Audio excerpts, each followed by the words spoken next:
Bonjour, j'espère que vous avez passé une excellente semaine et voici votre émission favorite, un grand moment de cinéma. Cette semaine, nous allons vous parler de Alphabet, A Most Wanted Man et Trois cœurs.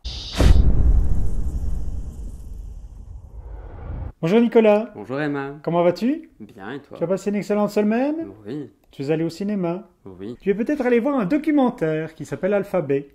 Oui. C'est un réalisateur autrichien, Erwin Wagenhofer, Oui. qui avait auparavant fait We Feed the World et Let's Make Money. Oui. Et je pense que le film a les mêmes défauts que les précédents. Je pense que son point de vue est très juste, mais le problème c'est que le point de vue est extrêmement confus. Il critique le fait qu'on a qu'à l'international, on va de plus en plus vers un système éducatif qui prône la compétitivité. Donc on va conduire à une forme d'individualisme, mais aussi une forme vraiment de formatage des gens. Au final, le film est assez flou. Il part surtout un peu dans tous les sens. On est plus dans du reportage pour moi que dans du documentaire, ce qui est dommage. Et donc je ne suis pas rentré dedans. Et voilà. Est-ce que ça a sa place au cinéma?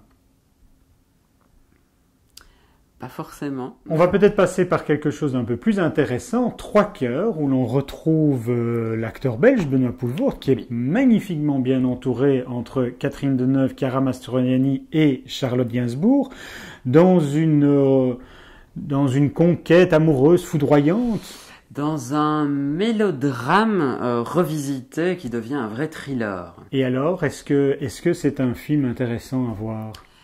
Il est intéressant, mais je ne vois pas exactement où on va. Je suis très déçu en fait par la fin du film. Le personnage joué par Benoît Poelvoort est très complexe et on gagnerait à ce que le film soit vraiment conçu selon son point de vue à lui. Ça semble être le cas. Mais en fait, on suit, on est un peu dans le point de vue du personnage de Chiara Mastroianni, beaucoup moins dans le point de vue du personnage interprété par Charlotte Gainsbourg. Il n'utilise pas suffisamment les actrices qu'il a. Par contre, Poelvoort fait une prestation de dingue. Il y a quand même quelque chose de très sensible dans la démarche. L'emploi de la musique est intéressant. Donc je ne déconseille pas le film du tout, mais je ne suis pas rentré dedans. Alors Nicolas, es-tu tout aussi divisé pour Most Wanted Man, un homme très recherché? Ce qui est intéressant dans ce film, c'est que bien évidemment, il est joué notamment par Philip Seymour Hoffman, qui est décédé juste après avoir tourné ce film de manière dramatique. Et donc, c'est une attente importante pour les fans de l'acteur avec ce film posthume. Est-ce qu'il marque un point important dans la carrière de l'acteur? Non. Il y a quelques très bonnes séquences. Maintenant, je trouve qu'on est dans quelque chose d'assez narratif. On est dans un espionnage où on va surveiller ces terroristes musulmans ou potentiellement terroristes. Et on voit tout un jeu de manipulation où on a un Tchétchène musulman qui débarque à Hambourg, qui aimerait bien récupérer en fait l'argent que son père a mis sur un compte pour lui. On a plusieurs lignes narratives. Pour moi, est ennuyeux, c'est peut-être qu'on a beaucoup de points de vue et qu'on aurait plus gagné à suivre une unicité de points de vue. Ce qui marche très bien, c'est qu'on a tout le jeu de manipulation aussi. On a les espions d'un côté, on a la police officielle de l'autre, on a les enjeux internationaux aussi. On a Robin Wright qui travaille pour le compte de l'ambassade américaine. C'est vraiment un casting vraiment impressionnant. On a Nina Hoss, qui est une actrice allemande que je déteste habituellement. Elle m'a pas dérangé dans le film, donc en soi, c'est pas mal.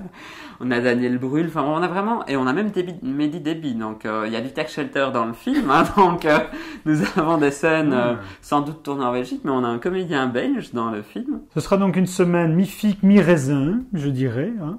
Oui. Il n'y a pas vraiment quelque chose qui sort du lot cette semaine. Non.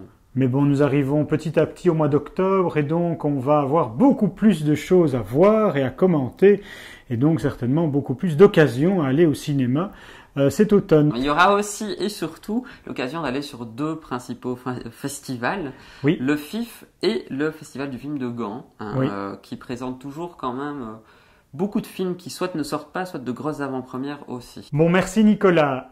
N'hésitez pas à liker nos vidéos et surtout à en parler autour de vous et à les partager sur vos réseaux sociaux. Ça nous ferait très grand plaisir.